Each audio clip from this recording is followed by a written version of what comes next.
আজকে আমি এই শিক্ষাক্ষেত্রে বিশেষ করে প্রাথমিক আর মাধ্যমিক শিক্ষার ক্ষেত্রে সিলেবাস, পাঠ্য বই, পরীক্ষা পদ্ধতি এই সমস্ত নিয়ে শিক্ষা ব্যবস্থার সংস্কার নিয়ে কথা বলবো। শিক্ষা সংস্কার নিয়ে কথা বলার আগে দুটো জিনিস নিয়ে একটু কথা বলে নিই, এটার সাথে সম্পৃক্ত। বইয়ের সিলেবাস পাল্টাইছে সরকার, জুলাই আগস্টের বিপ্লবের ঘটনা ঢুকাইছে। কি ঘটনা করেছে সেটা এনা দেখি, আসেন দেখেন। হাসিনার নাম নেয়নি, পরে মনে হয় পুলিশের দায়, শুধু আওয়ামী লীগ নাই, ছাত্রলীগ নাই, গণঅভ্যুত্থানের বিরুদ্ধে মেইন কালপ্রিটের নাম নাই। এরা বাচ্চাদের কি শিক্ষা দিতে চায়? যদি বইয়ে হাসিনার নামই লেখা না হয়, আওয়ামী লীগের নামই লেখা না হয়, ফ্যাসিবাদের নামই লেখা না হয়, তাহলে গণঅভ্যুত্থানটা হইল কার বিরুদ্ধে? জনগণ তো হাসিনার বিরুদ্ধে দাঁড়াইছে, পুলিশ তো প্রতিরোধ করতে গিয়ে নিপীড়ন করছে হাসিনার অর্ডার নিয়ে। এই নৃশংস প্রতিরোধের দায় কেবল পুলিশকে দিচ্ছে কেন? হাসিনার নাম কেন নিচ্ছে না?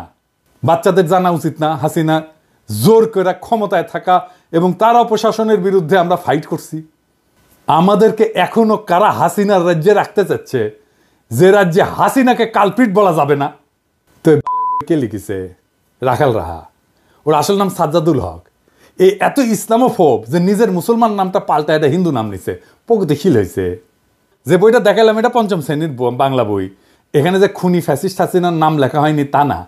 নবম দশম শ্রেণীর বাংলা বইয়ে জুলাই আন্দোলনের ইতিহাস কেন্দ্রিক একটা গদ্য যুক্ত করা হয়েছে, এটাতেও খুনি হাসিনার নাম লেখা হয়নি, আওয়ামী লীগের নাম নেওয়া হয়নি, ছাত্রলীগের নাম নেওয়া হয়নি। নাম না নিয়ে এরা ইতিহাস লিখেছে। কি লিখেছে দেখেন? মূলোৎপাটন করবে শাসন ক্ষমতা আঁকড়ে থাকা ফ্যাসিবাদী এক শাসককে, নিপীড়ক সরকারও প্রস্তুত, তার আছে দলীয় বাহিনী। দেখেন, হাসিনার নাম নেয়নি, দলীয় বাহিনী ইউজ করছে হত্যাযজ্ঞ চালাইতে, কিন্তু এই দলীয় বাহিনী আওয়ামী লীগ ছাত্রলীগের নাম লিখতে এদের জাত যায়, লজ্জা লাগে। এরা ইতিহাস লিখতেছে, কিন্তু আমরা কার বিরুদ্ধে যুদ্ধ করছি তার নাম লিখতেছে না। কারা শহীদদের খুন করছে, গুলি করছে, পঙ্গু বানাইছে, অন্ধ বানাইছে, তাদের পরিচয় বলতেছে না। এটা কেমন ইতিহাস? আবার দেখেন লিখছে, কিন্তু প্রতিরোধ করেছিল সরকারি দলের দুর্বৃত্ত বাহিনী, তাদের পাশে ছিল রাষ্ট্রীয় বাহিনীগুলোর ক্ষুদ্র একটা বিপদগামী অংশ। মানে বুঝিছেন? সরকারি দলের দুর্বৃত্ত বাহিনী বলতে পারতেছে, যেন এই বাহিনীর নাম নাই। আপনারা দেখেন, রাষ্ট্র বাহিনীর একটা ক্ষুদ্র অংশ নাকি বিপদগামী ছিল। হ্যাঁ, হাই সেলুকাস, যেখানে আস্ত একটা পুলিশ বাহিনী, আস্ত র্যাব, ডিজিএফআই, এনএসআই, ডিবি জনগণের বিরুদ্ধে দাঁড়াইছে, সেখানে ক্ষুদ্র একটা বিপদগামী অংশ নাকি দাঁড়াইছে।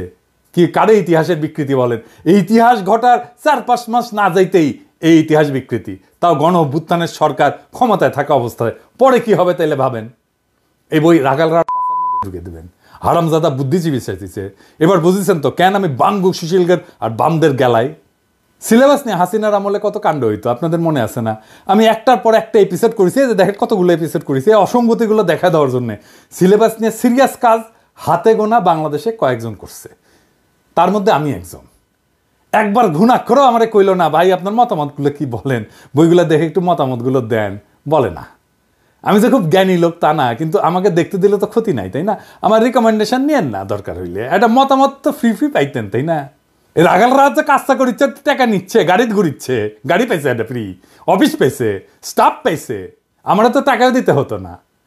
তো সাজেশন নেন না কেন? কারণ হইতেছে রাখালরা শুধু হিন্দু নামই নেয়নি, তার সাথে হিন্দু ধর্মের বর্ণ প্রথাও নিছে।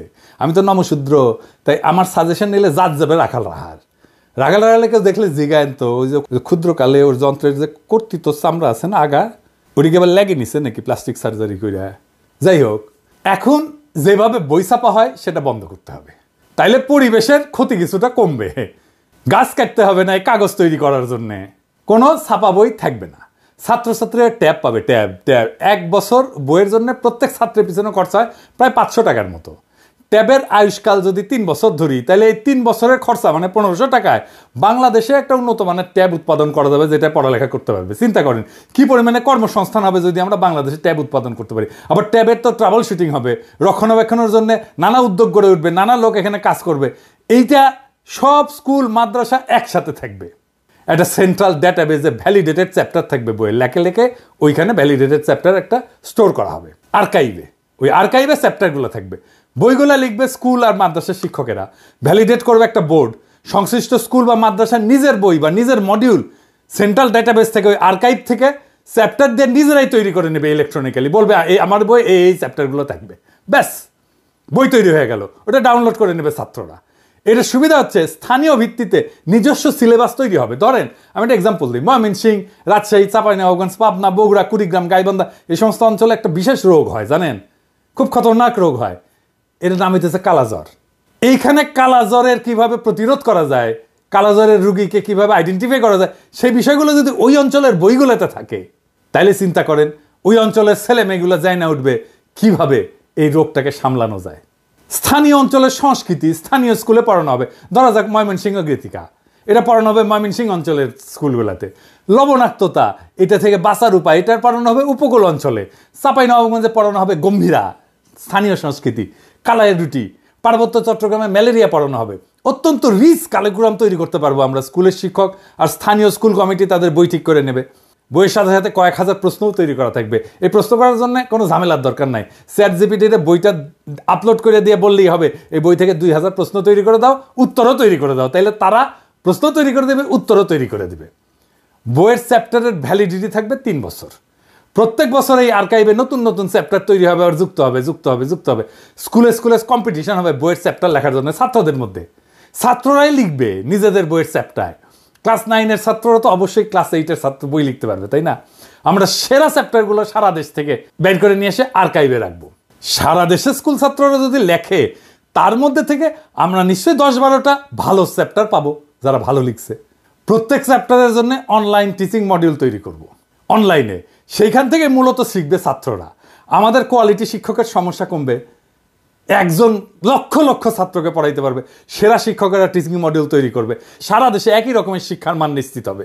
পরীক্ষা হবে ইলেকট্রনিক্যালি। কিভাবে? ওই ট্যাব দিয়ে পরীক্ষা দিতে পারবে সবাই। প্রশ্ন র্যান্ডামলি তৈরি হবে অ্যালগোরিদম দিয়া। এক একজনের জন্য এক এক প্রশ্ন। পরীক্ষাও দেবে ট্যাব থেকে। কাউকে প্রশ্ন করতে হবে না, খাতা দেখতে হবে না, টেবুলেশন শিট বানাইতে হবে না। সকালে পরীক্ষা, বিকালে রেজাল্ট বের হয়ে যাবে। কত সময় বাঁচবে দেখেন। পুরা শিক্ষা ব্যবস্থা নিয়ে, সিলেবাস নিয়ে বেশিরভাগ সমস্যার সমাধান হয়ে যাবে। রাখাল রাহাদের রাহাজানি থামবে। আমরা অনেক গুরুত্বপূর্ণ বিষয়ে নজর দিতে পারবো এইটা অল্প সময়ের মধ্যে সম্পন্ন করতে পারলে। এখন প্রশ্ন হচ্ছে, এইটা কি বাস্তবায়ন করবে এই সরকার? এই সরকার তো কিছুই করে না, কিন্তু বলতে তো অসুবিধা নাই।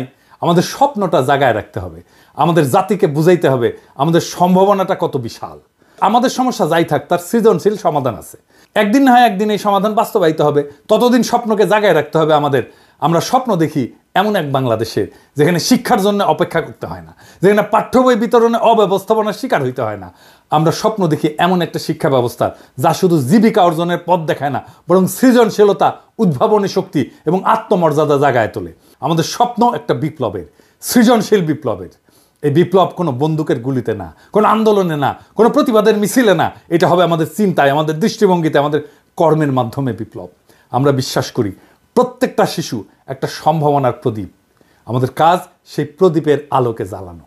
তাদের হাতে কেবল সঠিক বই তুলে দেওয়া না, বরং এমন একটা শিক্ষার প্ল্যাটফর্ম দেওয়া যেখানে তারা নিজেদের শ্রেষ্ঠ সংস্করণ হয়ে উঠতে পারবে, সেই তার বেস্ট ভার্সন হয়ে উঠবে। আমরা চাই প্রত্যেকটা শিশু জানুক যে তারা কেবল ভবিষ্যতের অংশ না, তারা নিজেরাই ভবিষ্যৎ। এই শিক্ষা ব্যবস্থা তাদের আত্মবিশ্বাস, সৃজনশীলতা এবং নেতৃত্বের গুণাবলী গড়ে তুলবে। তারা শুধু স্বপ্নই দেখবে না, তারা স্বপ্ন বাস্তবায়নও করতে শিখবে। এই বিপ্লব আমাদেরকে শুরু করতে হবে। আমাদের চিন্তা, কথা এবং কাজের মাধ্যমে আমরা সেই আগুন চারিদিকে ছড়ায় দেব। আমরা প্রমাণ করব শিক্ষা শুধু এক প্রজন্মকে না, পুরা জাতিকে বদলায় দিতে পারে। আসেন আমরা এই স্বপ্নের অংশ হই। আসেন আমরা সৃজনশীল বিপ্লবের সৈনিক হই। ইনকিলাব জিন্দাবাদ।